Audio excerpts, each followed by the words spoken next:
أعوذ بالله من الشيطان الرجيم. وقال الذين لا يرجون لقاءنا لولا أنزل علينا الملائكة أو نرى ربنا لقد استكبروا في أنفسهم وعتوا عتوا كبيرا يوم يرون الملائكة لا بشرى يومئذ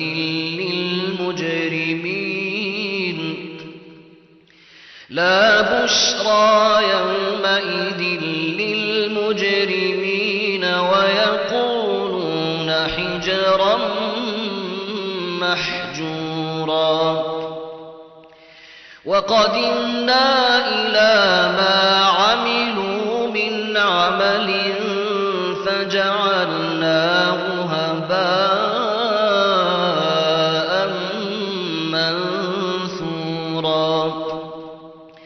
أصحاب الجنة يومئذ خير مستقرا وأحسن مقيلا ويوم تشقق السماء بالغمام ونزل الملائكة تنزيلا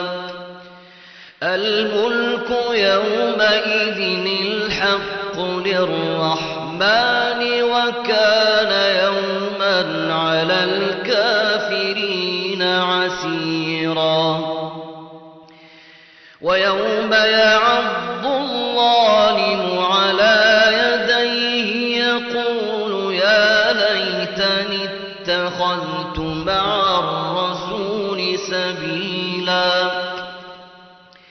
يا ويلتى ليتني لم أتخذ فلانا خليلا لقد أضلني عن الذكر بعد إذ جاءني وكان الشيطان للإنسان خذولا وقال الرسول يا رب إن قوم اتخذوا هذا القرآن مهجورا وكذلك جعلنا لكل نبي عدوا من المجرمين وكفى بربك هاديا ونصيرا